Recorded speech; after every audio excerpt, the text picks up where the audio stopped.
Public point में एक बार फिर हाजिर हैं हम जनता के बीच में, और उनका पॉइंट ऑफ व्यू क्या है, उनका सोचना क्या है, उनका विचार क्या है, उनके मुद्दे क्या हैं और किस मसलों को लेकर इस बार के लोकसभा चुनाव में वो अपने मत का प्रयोग करेंगे और देश की राजनीति किस करवट बैठेगी ये समझने के लिए लोगों के बीच में है।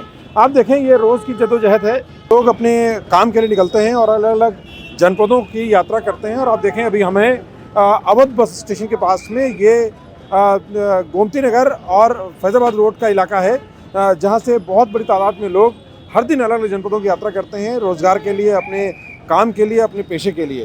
तो बहुत से लोग हैं जिनसे उनकी राय जानेंगे और समझेंगे कि वो क्या सोचते हैं। जी, आपका नाम क्या है?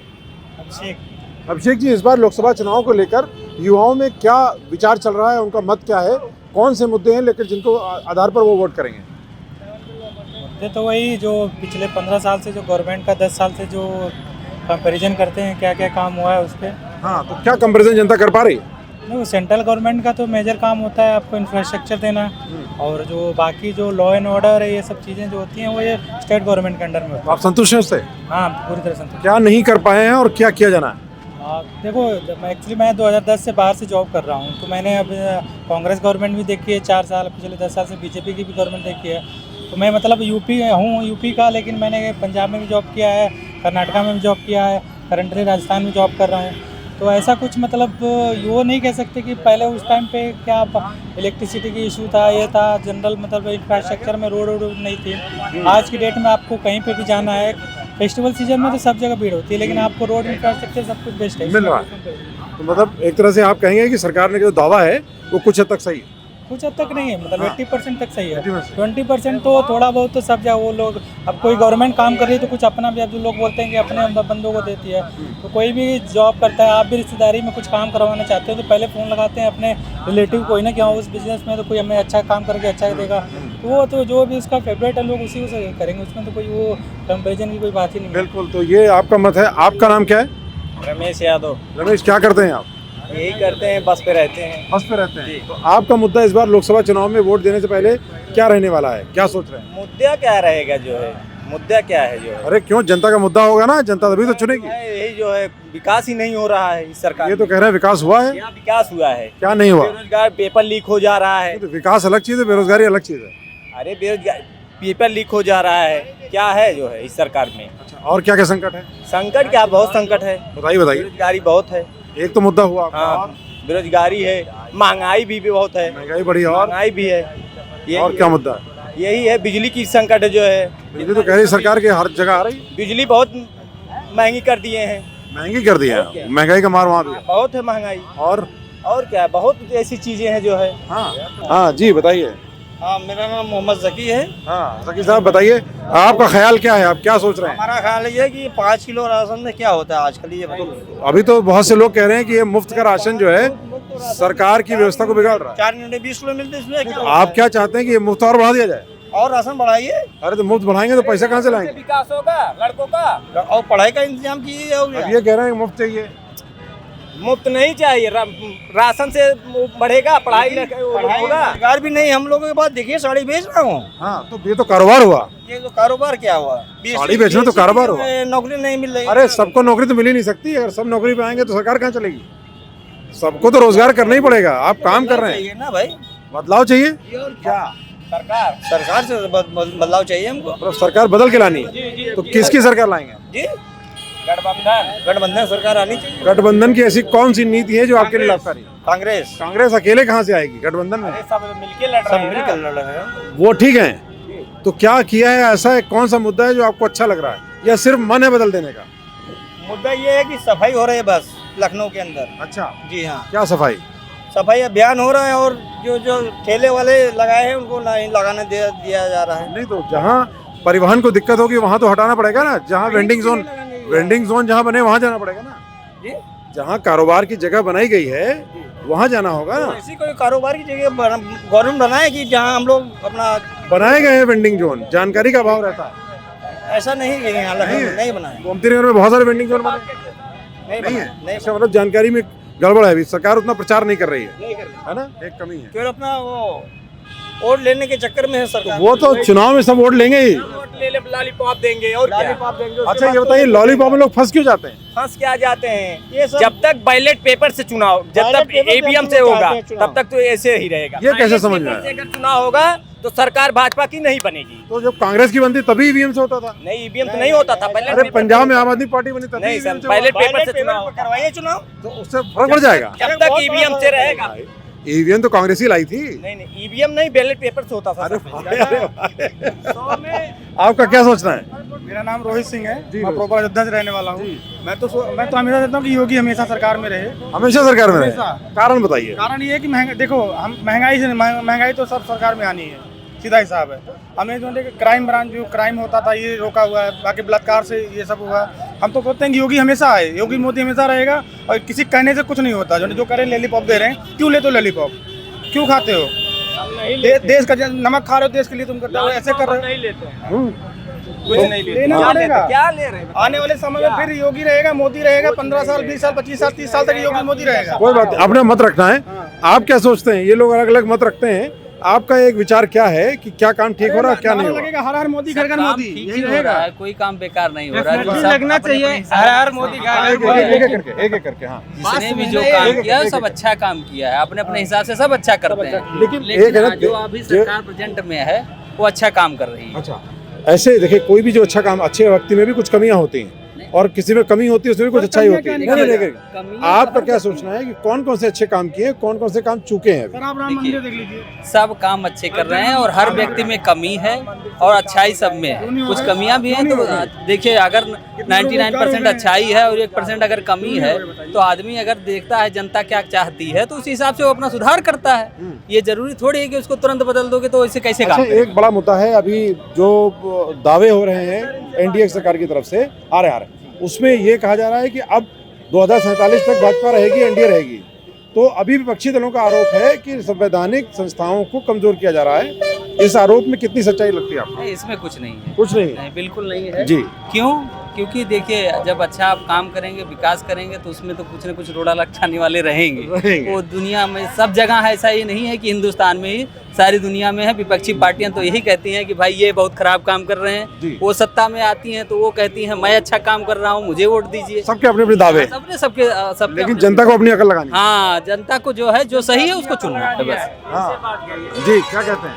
सर देखिए गवर्नमेंट जैसे भी है, बट हाँ अगर देखा जाए तो क्राइम तो कम हुआ डेफिनेटली, बट यहाँ पे बेरोजगारी बहुत ज़्यादा बढ़ रही है डेफिनेटली।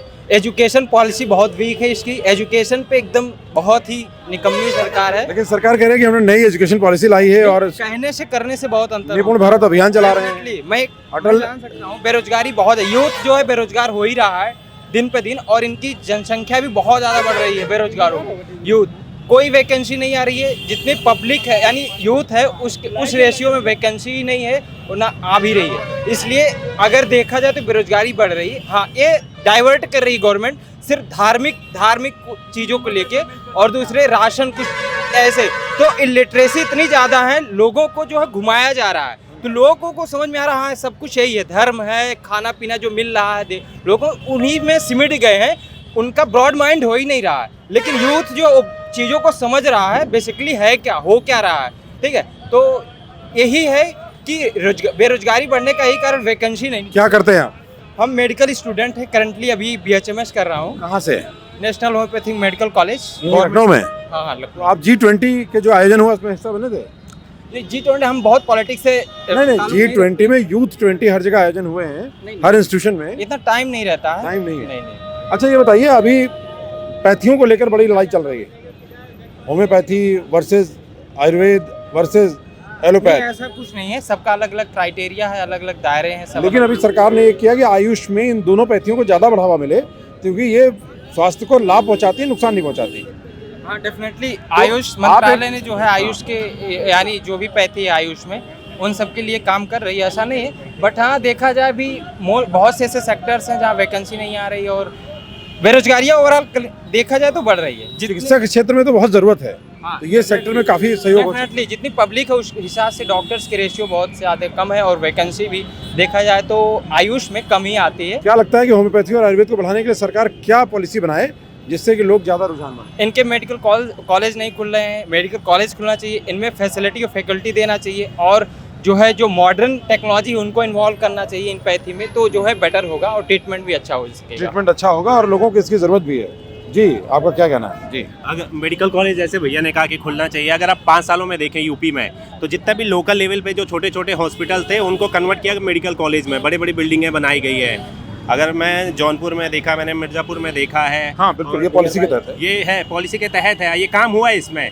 तो पहले दूसरी बात इन्होंने कहा बेरोजगारी की, वो हर कोई वो बेरोजगार है जो घर पे बैठ के सपने देख रहा है सरकारी नौकरी के, जो बाहर निकल रहा है जिसको उसको काम है, वो एक काम ढूंढेगा उसको 5 काम मिलेंगे, लेकिन आपको करना पड़ेगा। दिन रात अगर पबजी खेलोगे मोबाइल पे, सोचो कि मेरी गवर्नमेंट जॉब लग जाएगी, ऐसा होने वाला नहीं है।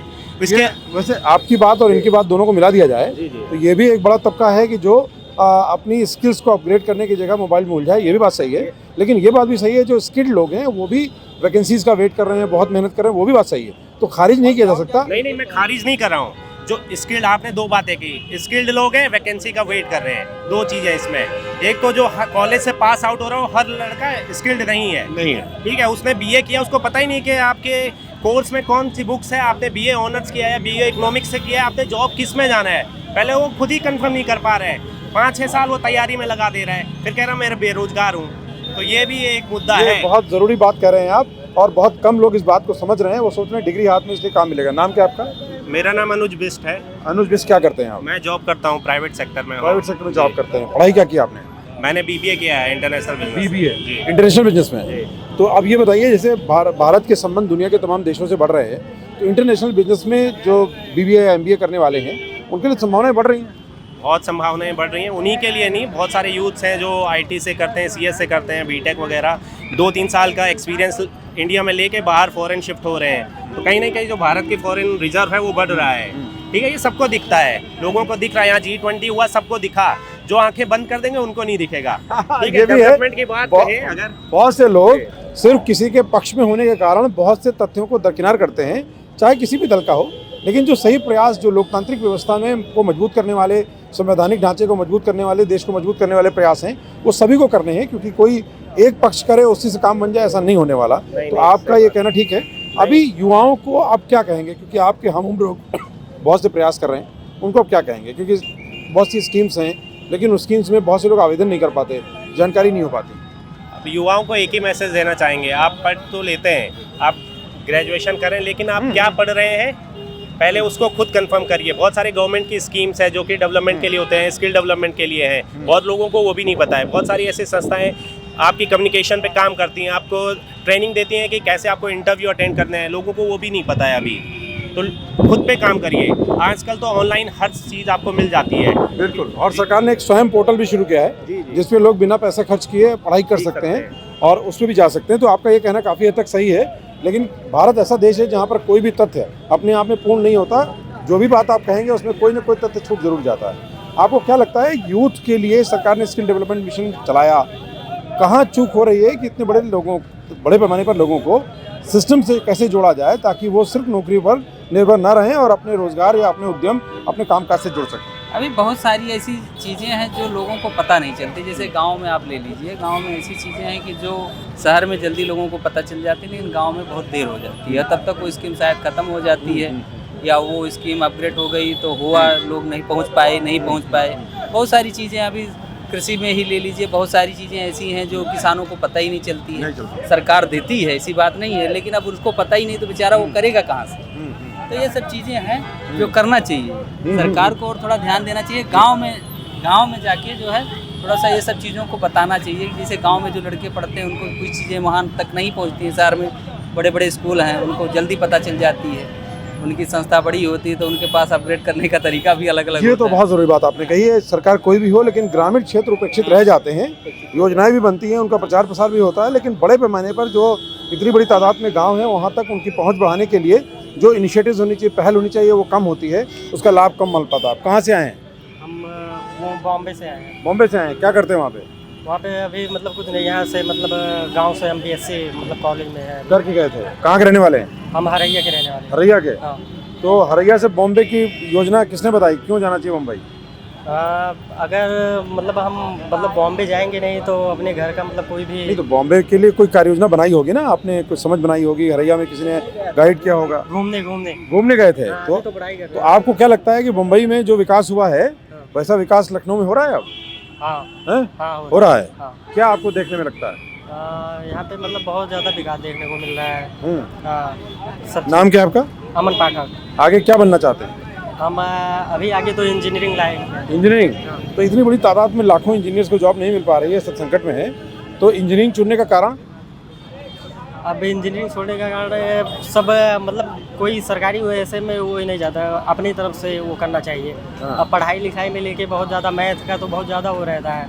अब बहुत लोग पहले से ही मैथ का वो कर देते हैं, उसको पहले लेके जाना चाहिए। सब आगे की तरफ पे ही नहीं डिपेंड करता, अपनी तरफ से भी डिपेंड करता है। अब आप दुनिया देखने निकले हैं कि पढ़ाई के साथ थोड़ी दुनिया देखी जाए और थोड़ा विकास किया जाए, विस्तार किया जाए। जी सर, आपका नाम क्या है? प्रदीप। प्रदीप जी, क्या करते हैं प्रदीप जी? मैं तो जॉब करता हूँ, प्राइवेट जॉब करता हूँ। प्राइवेट जॉब करते हैं। कहाँ के रहने वाले हैं? मैं लखनऊ में रहता हूँ, रहने वाला मैं गोरखपुर का हूँ। गोरखपुर के रहने वाले हैं। तो अभी बहुत से लोग ये कहते हैं कि जहाँ क्या मंत्री हो, मुख्यमंत्री हो, वहाँ विकास बहुत तेज होता है। तो लखनऊ में भी काम दिख रहा है, गोरखपुर में भी दिख रहा है, तो आपको लगता है कि सब जगह काम हो रहा है, कुछ चुनी जगह काम हो रहा है? नहीं, काम तो सब जगह सब जगह हो रहा है। तो आप सरकारी काम संतुष्ट हैं? हाँ, संतुष्ट है। अच्छा, अभी बहुत से आरोप लगा रहे हैं, बहुत से लोगों की अपेक्षाएं होती हैं, चुनाव के दौर में ये सब चलता भी है। कौन सी बातों को आप सही मान रहे हैं और कौन सी बातें आपको लगता है कि बेवजह जनता को कंफ्यूज किया जा रहा है? किस तरह की बातें? जैसे अलग अलग दलों के दावे हैं। हर आदमी मतलब हर जो पार्टी जो है अपनी जो है ना बड़ाई करेगी, दूसरे की आलोचना करेगी। ये तो पार्टियां लेकिन करती हैं। जनता कंफ्यूज हो जाती है, जनता समझ नहीं पाती कि निर्णय क्या करें। नहीं, जनता कंफ्यूज नहीं, जनता सब कुछ जानती है। सब कुछ जानती है। सब कुछ जानती है। अच्छा, एक व्यवसायी या कारोबार से जुड़े होने के कारण आपको क्या लगता है कि और कौन से ऐसे कदम सरकार उठाए जैसे आम लोगों को और ज़्यादा राहत और ज़्यादा मदद मिल सके? नहीं, गवर्नमेंट तो कर ही रही है जहाँ तक हो रहे सब सारे काम कर, लेकिन पॉपुलेशन भी बहुत ज़्यादा है हमारे यहाँ। पॉपुलेशन भी बहुत आबादी बड़ी चुनौती, बहुत बड़ी चुनौती है हमारे। अब तो सरकार ने कहा है कि हम नियंत्रित लाएँ करेंगे, तो करेंगे, लेकिन फिर भी उसका भी तो विरोध हो रहा है। हाँ, उसका भी तो विरोध हो रहा है। कुछ लोग प्रभावित होंगे तो उनको विरोध होना है। नहीं, जनसंख्या बढ़ रही है और तो संसाधन सीमित है हमारे पास, तो समस्या तो हो ही रही है। जनसंख्या विस्फोट है, उस पर नियंत्रण होना चाहिए। नियंत्रण। जी, और भी लोगों से जानते हैं। आपका नाम क्या है? संजय सिंह। संजय सिंह जी, क्या करते हैं आप? जॉब करते हैं। जॉब करते हैं। तो अभी जो बेरोजगारी का एक बड़ा मुद्दा है, क्योंकि बड़े पैमाने पर युवा ये सोचते हैं, क्योंकि आपने भी अपना संघर्ष किया जीवन में, और जब संसाधन कम थे तब किया होगा, तो अभी आप उपलब्धि प्राप्त। आपको क्या लगता है कि बुनियादी तौर पर क्या करना चाहिए सरकार को और समाज के साथ क्या समन्वय होना चाहिए कि बड़े पैमाने पर बेरोजगारी को दूर किया जा सके? बेरोजगारी के लिए जो सबसे पहले ये भर्तियों में जो करप्शन हो रहा है, हाँ। ये लिस्टें पहले से निकल जाती हैं, हाँ। पेपर लीक हो जाते हैं, सबसे पहले तो ये बंद होना चाहिए। हाँ, ये बिल्कुल बंद होना चाहिए। क्योंकि ये अगर बंद हो जाएगा तो जो लड़का जिस लायक है वो उस जगह पे पहुंच सकेगा, और जब तक ये नहीं बंद होगा तब तक जो है बेरोजगारी की समस्या दूर नहीं होगी। तो अभी तो ये देख रहे हैं कि हर राज्य में ये समस्या है कि पेपर लीक हो जा रहे हैं, बहुत बड़े पैमाने पर हो जा रहे हैं। हालांकि सरकार लगातार दावे कर रही है कि हम इसकी रोकथाम करेंगे, लेकिन हर बार ये घोटाला हो ही जा रहा है। लेकिन जेई और नीट का पेपर होता है वो नहीं लीक होता है। वो नहीं लीक। वैसे ही अगर इसको कर दें हाँ। तो ये भी नहीं लीक होगा ना। उसके लिए हर जगह इन्होंने बना रखी है ना कि ऐसे करेंगे तो ऐसे हो जाएगा। वो अपने लिए, उनके जो कुछ लोग होते हैं ऐसे करने वाले, वो ऐसा बना रखे हैं। मतलब सिस्टम में करप्ट लोग जो हैं उनके कारण ही हो रहा है। उनके कारण ये हो रहा है। अच्छा, अभी जो कारोबार करने वाले नौकरी पेशा लोग हैं, अभी चूंकि मोदी जी का ये दावा है कि भाई अभी टैक्स पेयर्स बढ़ रहे हैं और टैक्स पेयर्स ज़्यादा हों तो जो टैक्स देने वाले उन पर लोड कम होगा, तो आपको क्या लगता है कि ये पॉलिसी सब ठीक है, जनहित में है? हाँ, जनहित में है। तो लोग खुश हैं इससे? हाँ, खुश हैं इससे। अच्छा, अभी आपको क्या लगता है कि और जो बच्चों की शिक्षा एक बड़ा मुद्दा है, शिक्षा में सुधार के प्रयास हुए हैं, लेकिन अभी भी क्योंकि जो यात्रा, जो लक्ष्य पूरा करना है वो बहुत बड़ा है, आप क्या देख पा रहे हैं? शिक्षा तो हमारे हिसाब से व्यवसाय हो रही है। हाँ। शिक्षा में जब तक सुधार नहीं किया जाएगा तब तक जो है ये ऐसे ही चलता मतलब आप कह रहे हैं शिक्षा माफिया में नकेल नहीं हो पा रही? हाँ, बिल्कुल नहीं हो पा रही है। क्योंकि है क्या, जो बड़े बड़े कॉलेज और स्कूल वगैरह हैं वो उसी में गवर्नमेंट में हैं, तो उनका जो है धांधलीगिरी बंद नहीं हो सकती। बिल्कुल, ये आपने बहुत महत्वपूर्ण बात की है और इसके लिए जनता मुखर है। और हम देखें तो हर साल जब भी दाखिले होते हैं उनमें बड़े पैमाने पर ऐसे लोग आते हैं और वो आरोप भी लगाते हैं कि स्कूलों में उनके साथ जाती हो रही है, या मनमानी फीस वसूली जा रही है, या तमाम तरह के सुविधाएं, या बार बार ड्रेस बदलने, या किताबों, बहुत महंगी किताबों का बंच उनको उपलब्ध कराया जाता है। ये देखिए, लखनऊ की मशहूर रेवड़ी है। रेवड़ी क्यों मशहूर है? मिठाई है लखनऊ की। मिठाई लखनऊ की। तो लखनऊ से लोग जब भी किसी और जनपद में जाते हैं तो रेवड़ियाँ लेके क्या रेट चल रहा है? 100 में 10 बिक रहा है। 100 में 10। तो ये सस्ती है कि महंगी है? 75 रुपये किलो। 70 रुपये किलो। अच्छा, क्या नाम है आपका? जी मोहम्मद कमाल। मोहम्मद कमाल, नाम ही कमाल है। कितने सालों से ये कारोबार कर रहे हैं? 7 साल से। 7 साल से। तो बिना दुकान खोले इसमें ज़्यादा फायदा है या दुकान में फायदा इसी है? में फायदा है। इसी में फायदा है। कितना रोजगार कमा लेते हैं रोज? रोज मान लो 500-600 रुपये। 500-600 कमा लेते हैं। तो इसमें कोई दिक्कत काम करने कोई में? दिक्कत नहीं। तो जगह बदलते हैं या एक ही जगह रहते हैं? यही रहते एक ही जगह? एक ही जगह। तो देखिए, ये मोहम्मद कमाल ने कमाल के तरीके से ये काम करते हैं और हाथ से ही रोजगार करते हैं और रोज 500 से 700 रुपये कमा लेते हैं। कभी ज़्यादा भी हो जाता है? ज़्यादा भी होता है, कम भी हो जाता है। तो आप जैसे जो ये कारोबार करने वाले हैं उनको क्या चाहिए सरकार से? ये सब काम करने के लिए पूंजी की ज़रूरत है और काम बढ़ाने के लिए? सरकार से हमको ये चाहिए कि हम 70 किलोमीटर से आते हैं, किराया ही इतना हो जाता है, 200 रुपये किराया लग जाता है। बस पे किराया कम किया जाए और हमारी लखनऊ गोंडा पैसेंजर बंद करा दी गई है, उसको चालू करवाया जाए। बंद करा दी गई? अच्छा, हाँ, वो चालू हो जाए। चालू हो जाए, किराया बस पे कम हो। हाँ, जब भी तो आदमी रोजगार कर पाएगा, वरना घर में ही बैठा रहेगा, आएगा ही नहीं वो किराया सोच के, क्योंकि 200 रुपये किराया लग जाएगा। कहाँ से रहते हैं आप? जी हम रहते हैं जरवल रोड। जरवल।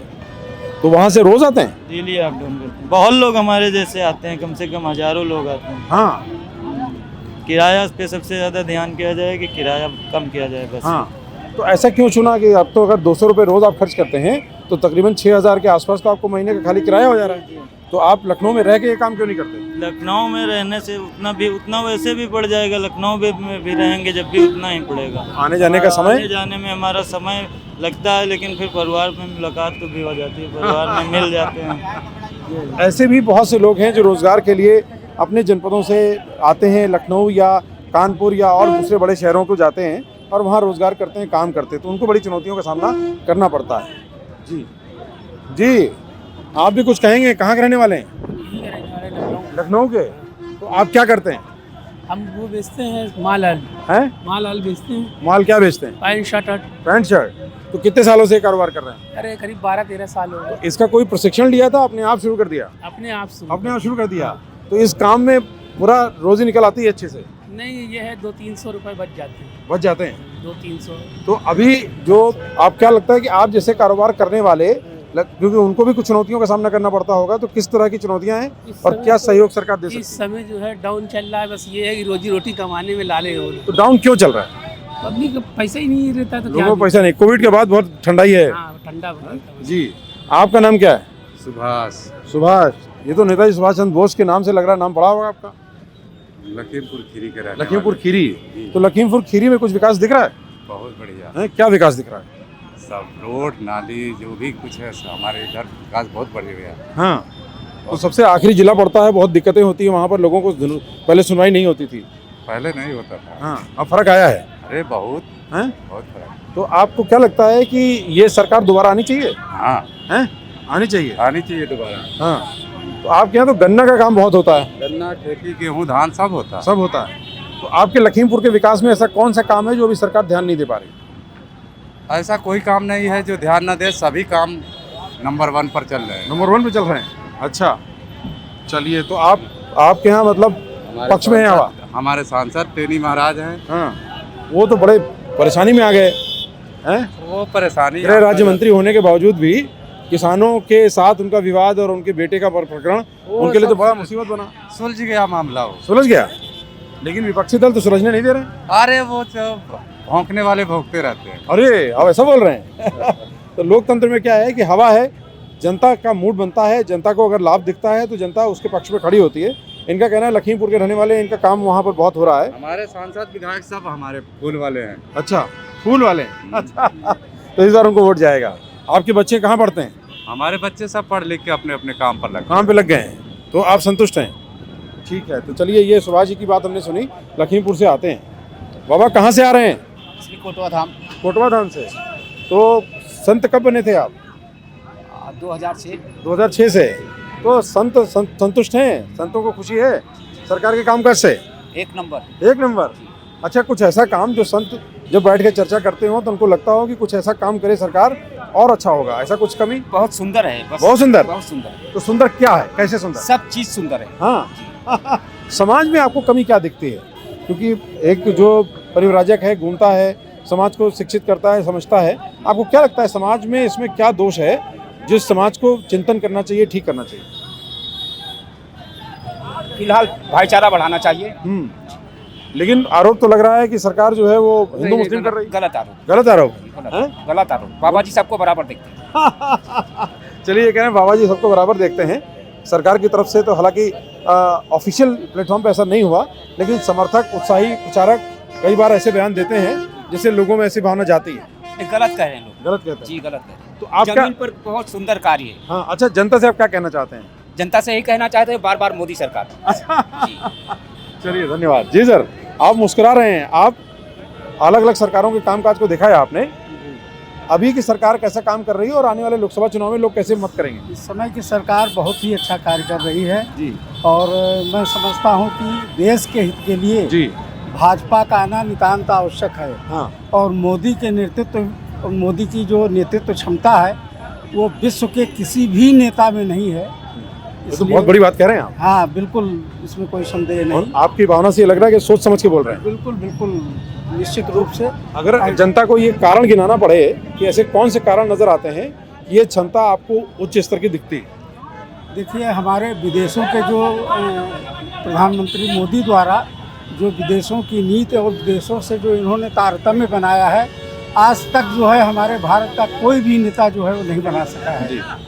ये एक बहुत बड़ी चीज़ है। और हमारे देश की सुरक्षा के लिए, जनता के भविष्य की उज्जवल होने के लिए ऐसी ही सरकार की आवश्यकता है। ऐसा ही नेतृत्व जो है हमें हर प्रकार से जो है सुरक्षा दे सकता है, समृद्धि दे सकता है और सारी प्रसन्नता दे सकता है। मोदी जी ने 2047 का एक विजन रखा है। हाँ, जनता कितनी जुड़ पा रही है उससे? जनता तो उससे काफ़ी जुड़ने का प्रयास कर रही है। और मैं समझता हूँ कि 80% जनता यहाँ की है जो कि मोदी के हर काम में, हर चीज़ों में जो है वो विश्वास करती है और अपना जो है वो विश्वास रखती है। इसका मतलब उनका नारा 400 के पार से ज़्यादा हो जाएगा इस बार? हाँ, निश्चित रूप से इस बार 400 से पार तो होना ही है। हाँ, उसमें कोई शंका है ही नहीं। अच्छा, हाँ, बिल्कुल कोई शंका नहीं, नो डाउट। अच्छा, जो अच्छा होता है उसमें कुछ कमी भी होती है? कमियां तो सब में होती है, इंसान तो आप एक जनता की नज़र में ऐसी कमी कौन सी है सरकार की? सरकार में देखिए, कमियां तो कुछ ना कुछ होती हैं। तब भी आपकी निगाह में कुछ लोग असंतुष्ट होते हैं या ईर्ष्या भाव रखते हैं, तो इस तरीके से कमियां तो सब में होती हैं और कुछ ना कुछ कमियां तो सब में रह जाएंगी। हाँ, पूरी तरीके से अगर आदमी जो है कमियों से विहीन हो जाएगा तो वो ईश्वर की श्रेणी में आ जाएगा। आप सेवानिवृत्त हैं या अभी कारोबार से जुड़े हुए हैं? नहीं, मैं तो सेवानिवृत्त में बैंक में रिटायर्ड चीफ मैनेजर हूँ, बैंक ऑफ बड़ौदा में जी।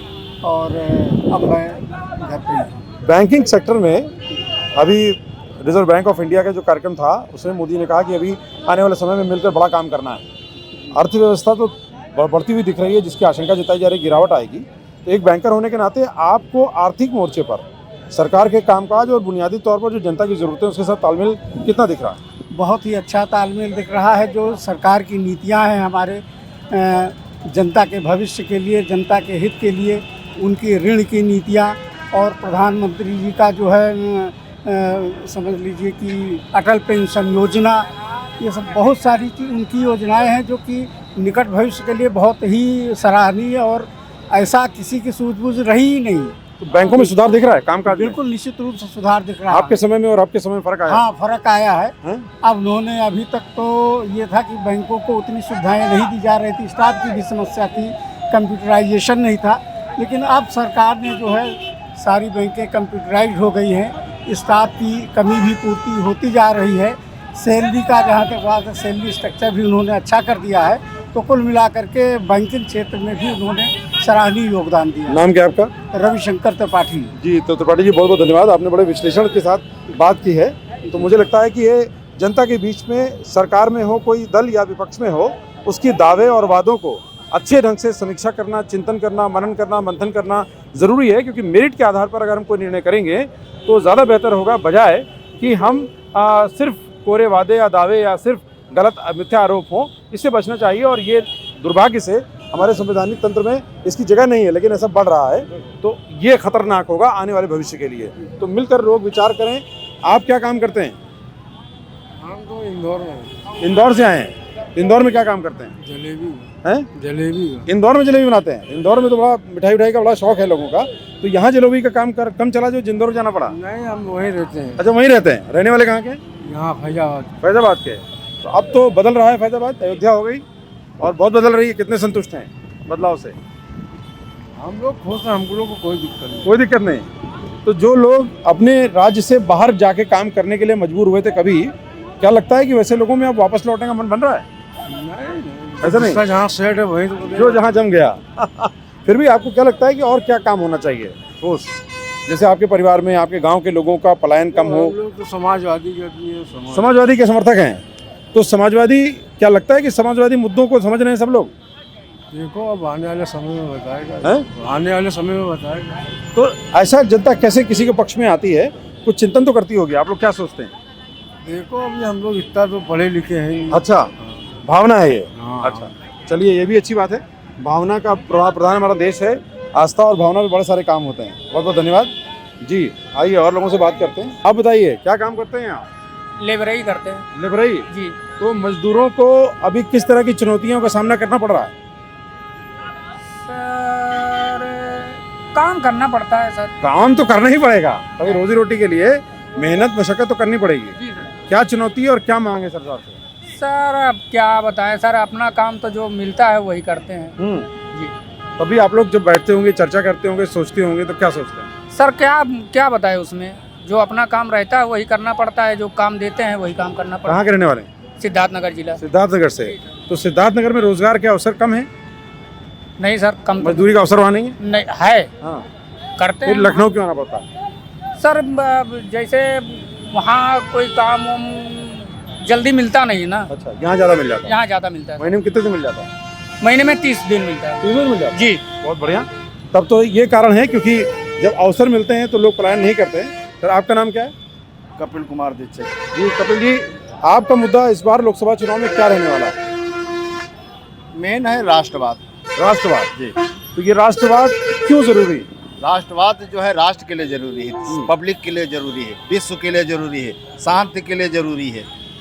ठीक है, पीसफुल वर्ल्ड हो, उसके लिए पहले जब लोग अपने देश के लिए जो है वो जान देंगे, अपना जो है समर्पण देंगे, हाँ, कर्तव्यों का पालन करेंगे, तो जो है वो राष्ट्रवाद है। यही राष्ट्र, अपने देश के प्रति आत्मभाव से लगाव, ये राष्ट्रवाद है। अभी ये जो पहले कमी थी लोगों में इस भावना की, अभी बहुत बढ़ती हुई दिख रही है। नहीं, बिल्कुल बढ़ती हुई दिख रही है। आने वाला समय जैसा कि पूरा विश्व का जो सिनेरियो है, उस हिसाब से देखें, भारत को अभी भी राष्ट्रवाद की बहुत ज़रूरत है।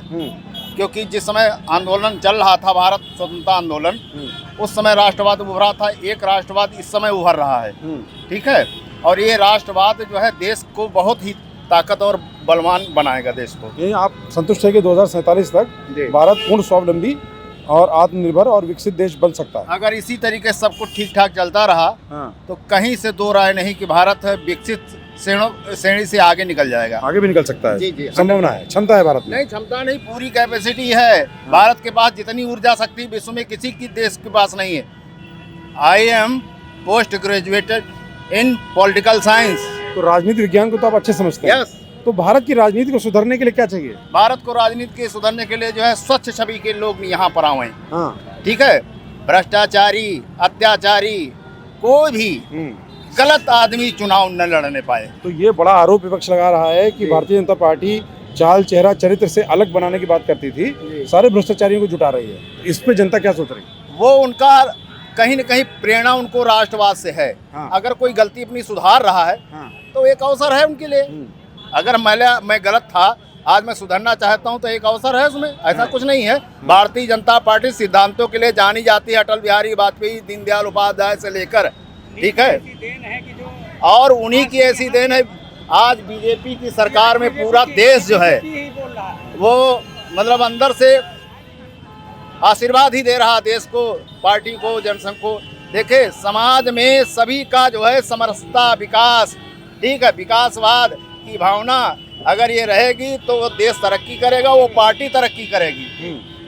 तो अब लग रहा है कि जो नए दौर के युवा हैं वो भी अब राजनीति में रुचि लेंगे क्योंकि थोड़ी सफाई हो रही है। बिल्कुल बिल्कुल, आने वाला युग जो है हमारे भारतीय के नौजवानों का है, आप लोगों का है। हाँ, तो आप क्या सोचते हैं? देखिए, नए दौर का युवा, जैसे वासव ने कहा ना, नए दौर का युवा आज ये सोचता है कि बेवकूफ़ बनाने की राजनीति बहुत हो चुकी। अच्छा, आपने कहा कि जो लोग अभी तक भ्रष्टाचार कर रहे थे, अगर वो चाह रहे कि नहीं हो तो आप जो है आप उनकी पार्टी में आइए और आप साफ सुथरा हो जाइए। शगल भुजबल जैसे लोग नहीं, ये कह रहे हैं, नहीं ये कह रहे हैं कि अगर वो सुधरना चाहते हैं, प्रभावित होकर आ रहे हैं, मतलब इनका कहना है कि पार्टी अब उनको भ्रष्टाचार नहीं करने दी। बिल्कुल मोस्ट वेलकम, आपको सुधरने का अवसर मिलना चाहिए, लेकिन आप जो करप्शन कर चुके हैं 700-800 करोड़ उसको सजा मिलनी चाहिए। बिल्कुल, आपने मुख्यमंत्री रहते हुए आपने हजारों करोड़ के घोटाले किए, आपने भाजपा का पट्टा डाला और आप बिल्कुल साफ हो गए। आपके पास ईडी नहीं आ रही है। ईडी ने जिनके ऊपर रेड डाली हुई थी, कितने लोगों के आप नाम जानते होंगे कि सब के सब आज के टाइम में भाजपा के अंदर शामिल होते जा रहे हैं और ईडी किसी के लिए भी कुछ नहीं कर रही है। सब नहीं हुए, मोदी जी कह रहे हैं 3% लोग हैं ऐसे बस। हाँ, सिर्फ ऐसे कुछ ही लोग हैं, आप भी जानते हैं कितने नाम हैं। इन नामों को देखिए, क्योंकि जनता आज का युवा ये जान रहा है, आप खुद ही जान रहे हैं, इलेक्टोरल बॉन्ड के जरिए बड़ी बड़ी कंपनियां जो कोरोना टाइम पे रेमडेसिविर वगैरह जो दवाइयों के ऊपर जिन्होंने अमेरिका तक ने बैन कर दिया था, उन्होंने भाजपा को चंदा दिया और वो कंपनियां धड़ल्ले से अपनी दवाइयाँ बेचती रहीं। आप जो भी कंपनियां, जो भी पार्टियां या जो भी भ्रष्टाचारी है, जो भी बड़े बड़े व्यापारी हैं, वो पार्टी को, भाजपा को आप बड़े चंदे दीजिए और अब खुले आम, जैसे वासव ने कहा ना कि विश्व में तरक्की कर रहा है, ये बताइए आज आपका भाजपा का खुद ही ऑथराइज्ड हुआ है कि 82 करोड़ लोग 5 किलो राशन पे हैं। देश की आधी जनता जो 5 किलो राशन पे आज के टाइम पे जीवित है, 5 किलो राशन जिसको चाहिए, वो देश कहाँ पे है? इंडेक्स के नाम पे। युवा जान रहा है, युवा पढ़ा लिखा, युवा इस बात तत्य पर आप क्या कहेंगे? बिल्कुल सहमत नहीं है, इनको अनुभव नहीं है राजनीति का, न थ्योरिकल अनुभव है न प्रैक्टिकल अनुभव है। ये सुनो, ये मैं भी राजनीतिक नहीं हूँ, लेकिन जैसे जो आप बोल रहे हो, मैं अगर इतिहास बताना शुरू करूँगा तो आपके रोंगटे खड़े हो जाएंगे। ठीक है, इतिहास कांग्रेस का पढ़ लो जाके, कांग्रेस ने क्या किया देश के साथ। कांग्रेस से क्या मतलब है? मतलब क्यों नहीं है? मतलब क्यों नहीं है? देश की वो प्रमुख विपक्षी पार्टी है, उसका भी चाल चरित्र देखो आप। यही अटल बिहारी वाजपेयी थे, एक वोट से सरकार, कांग्रेस ने सरकार गिरा दिया था और अटल जी सदन में रो रहे थे। आपको नहीं उस समय दिखाई पड़ा था इनका भ्रष्टाचार? हमें तो सब दिखाई दिया। हमने तो ये भी देखा कि जो भाजपा के प्रमुख बड़े बड़े नेता थे, उन सबको कैसे साइडलाइन कर दिया गया। आज के टाइम में भाजपा की या भारत सरकार की नीतियां नहीं चलती हैं, आप समझ, मोदी की नीति। आप समझ पा रहे हैं या राजनीतिक दलों के आरोप से मान रहे हैं? नहीं, ये हम लोग समझ पा रहे हैं, हम लोग देख रहे हैं। ये बताइए, आज हम लोग जिस विधानसभा में खड़े हैं, आप एक बता दीजिए मेरे को, देश विकास कर रहा है, देश का विकास कब होगा? जब अच्छी शिक्षा मिलेगी, अच्छा स्वास्थ्य मिलेगा। इस पूरी विधानसभा में जो बच्चे आज के टाइम में पढ़ने वाले हैं, उनको पढ़ने के लिए कितने प्राइवेट स्कूल मिले हुए हैं? एक, अगर हम वार्ड की बात करें तो एक वार्ड में बड़े बड़े कुछ नहीं तो 8 से 10 बड़े स्कूल हैं, लेकिन सरकारी पूरी विधानसभा की बात करें तो मात्र 2 स्कूल हैं। मतलब आप विकास आप किसको समझते हैं? मात्र 2 बड़े बड़े जो बिजनेसमैन हैं, खाली अगर वो बड़े हो गए तो देश की इनकम बड़ी आप दिखा देंगे। आप बड़ी इनकम किसकी दिखा रहे? खाली मात्र ये जो एक शिक्षा का विषय है, सुधार तो किया सरकार ने, लेकिन जितना काम करने की जरूरत है अभी उसमें दूरी है। आप क्या? डिस्टेंस तो लगा हुआ है, घूम जाए। लेकिन यह है कि शिक्षा, देखिए शिक्षा है क्या? अंदर का जो भाव का है प्रकटीकरण। ठीक है, हमारे अंदर की जो ज्ञान है उसका विस्तार ही शिक्षा है। शिक्षा विद्यालयों में तो मिलती है, ठीक है, लेकिन उसके लिए आपको गार्जियन को सजग होना होगा। ठीक है, जैसे कह रहे विकास नहीं हुआ, ये जो देख रहे हैं, आज के 40 साल पहले यहाँ पर क्या था? मैं यहाँ आता था, घास के मैदान यहाँ थे और सुअर चरा करते थे, और आज आपको क्या दिखाई पड़ रहा है? यही तो विकास हुआ है। इसको आप नहीं समझ पाए तो क्या है हम करें? ये मात्र 10 साल का विकास है, ये तो उससे पहले का है ना। ये 14 साल का विकास है। मेरी पैदाइश इसी लखनऊ की है, यही सन 80 से यहीं रह रहे हैं, और ये जो आप बता रहे हैं ये इस 10 साल के पहले का बना हुआ है। ये पूरा 10 साल के पहले। आप लोगों के तमाम तर्कों से ये लगता है कि बोलने की आज़ादी पर कोई प्रतिबंध नहीं है, मतलब सब बोल पा रहे हैं, तो ये आरोप तो खारिज होता है कि बोलने की आज़ादी छिनी हुई है, वो नहीं है। नहीं, देखिए, अगर यही चीज़ अभी हम किसी आप ऐसी जगह पे होते जहाँ पे कोई पॉलिटिकल लोग होते तो मेरे ख्याल में वहाँ हम ऐसे खोल के ना बोल पाते, क्योंकि हम अगर बोलते तो नहीं, जनता का अधिकार है। नहीं, जनता का अधिकार है, जनता जो समझ पा रही है उसको बोलना। फंडामेंटल राइट्स है, हमारे मूल अधिकारों में जो है वो स्वतंत्रता का अधिकार मिला हुआ है। ठीक है, राइट ऑफ लिबर्टी, राइट है ना, और राइट ऑफ इक्वलिटी। पहला तो राइट ऑफ इक्वलिटी है, दूसरा है लिबर्टी। जैसे हम आप स्वच्छंदता से बोल पा रहे हैं, और ये सबको प्राप्त है, संविधान इसकी पूरी इजाज़त देता है, और हम सब मतलब गलत नहीं बोलना, उसमें भी सीमाएं लगी हैं। किसी भी पार्टी के अगर किसी को व्यक्तिगत आप टारगेट करेंगे वो बात गलत है, और बुराई तो होती सब में है। बुराई करिए, हम भी करते हैं, आप भी करिए, आपको पूरा अधिकार है। मैं तो ये बात करता हूँ कि मैं इस देश का स्वतंत्र नागरिक हूँ। आप अगर सरकार चलाने के लिए आए हैं तो आपकी जरूरत, जो आप बात कहते हैं ना कि जनता के लिए आप काम करने आए ना, आप हमारे राजा नहीं बने, आप हमारे सेवक बने हैं। और आप अगर कुछ गलत करेंगे तो हम बोलेंगे, उसका अधिकार हमें हमारे संविधान ने दिया है। लेकिन आज के टाइम में जैसा हो रहा है, आप खुद ही देख रहे हैं ना, संविधान को पूरी तरीके से तहस नहस किया जा रहा है। और ये विपक्ष के कहने पर हम ये नहीं कहना चाहते। तहस नहस में क्या दिखा तहस नहस? बिल्कुल, मैं यही क्लियर करना चाह रहा हूँ। तहस नहस का मतलब यहाँ पे बिल्कुल भी ये नहीं आता है कि आप विपक्ष की बात करते हैं। आप ये बताइए कि किसी भी आज तक के इतिहास में मैं किसी पार्टी का कोई कार्यकर्ता नहीं हूँ, यहाँ से जा रहा हूँ, लेकिन जो बातें आ रही है, जो हम लोग देख रहे हैं, इन्होंने कहा कांग्रेस, मेरे कांग्रेस से कोई मतलब नहीं है। कांग्रेस ने जब शुरुआत की थी उस समय देश हमारा बिल्कुल जीरो पे था।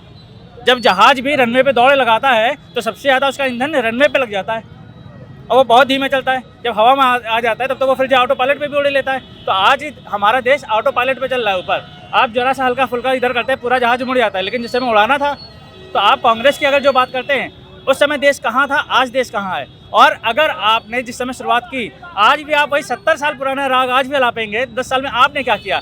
10 साल में हमको पता है कि हमारे पूरी विधानसभा में एक भी सरकारी स्कूल नहीं बना। मेरा बच्चा का 10 साल में बीजेपी सरकार ने क्या किया? सुनिए मेरी बात, चलिए मैं बता रहा हूँ।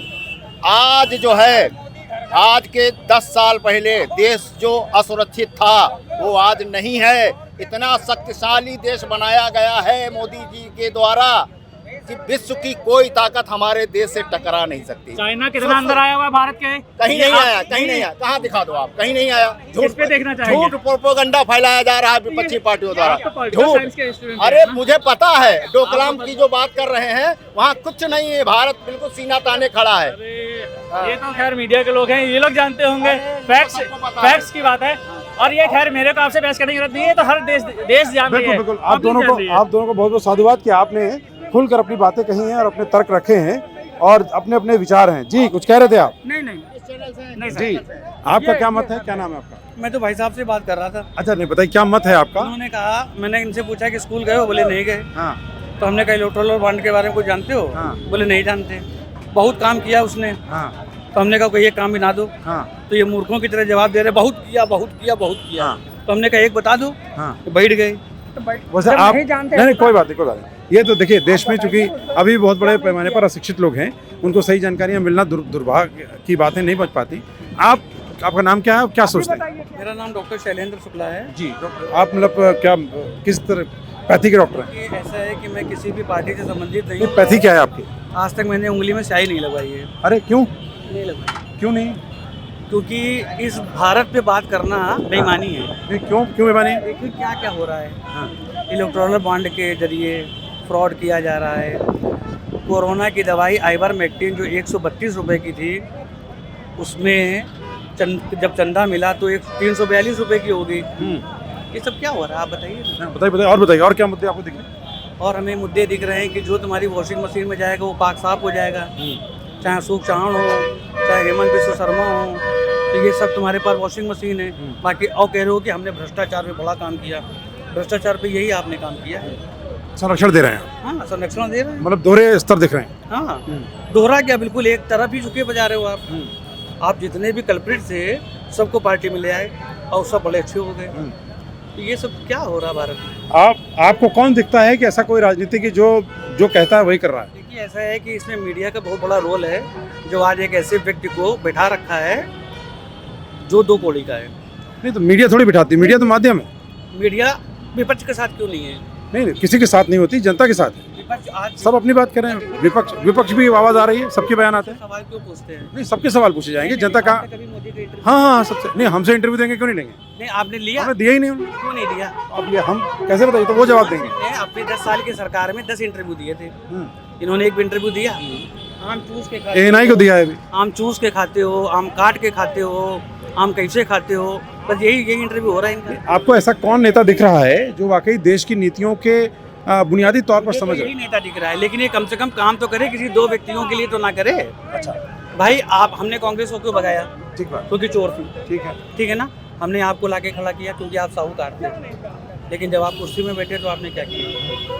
आप बताइए क्या किया इन्होंने? मतलब जो दावा किया जा रहा है वो काम होना चाहिए। भाई जो आप दावे करके आए थे, हमने 70 साल की चोर पार्टी को भगाया। आप आए थे, आप ईमानदारी का तमगा लेकर आए थे ना, तो आपको करना चाहिए था ईमानदारी से। बिल्कुल करना चाहिए। आपका नाम क्या है, आप क्या सोचते हैं?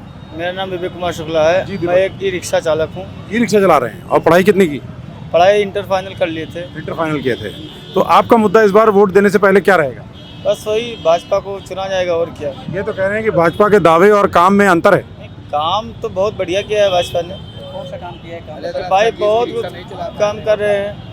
नहीं चला पा क्यों नहीं रहे, चला तो रहे हैं और क्या। अब थोड़ा बहुत तो जिम्मेदारी सबके ऊपर रहती है भाई। आपकी शादी हो गई है, एक लड़का है 5 साल का। जाता है? बस स्कूल में जाता है। कौन से स्कूल में जाता है? सेंट मार्केट स्कूल में जाता है। अच्छा। हमारे पास में एक स्कूल है कोडिया बाजार, हाँ। वहीं पे जाता है। अच्छा, इसके बाद क्या सोचा उसके बारे में? अभी तो पढ़ाई कर रहा है, आगे जब जैसे बड़ा होगा तो उसके बारे में सोचेंगे। और कोई क्या। IIT IIM से दिए, कोई हॉस्पिटल दिया? अब हॉस्पिटल के बारे में नहीं मालूम है, लेकिन किया ना, मूलभूत फिजियोलॉजिकल नीड्स क्या है? रोटी, कपड़ा और मकान, है ना। आपका बच्चा बीमार हो जाता है, अभी मैं 1000 रुपये फीस दे के आया हूँ। कहाँ पे? डॉक्टर्स को। नहीं, किस लिए? तो हॉस्पिटल सरकारी अस्पताल नहीं गए? सरकारी अस्पताल में कुछ है भी? क्यों? राम मनोहर लोहिया तो बगल में। ये भी दिखा देता हूँ आपको।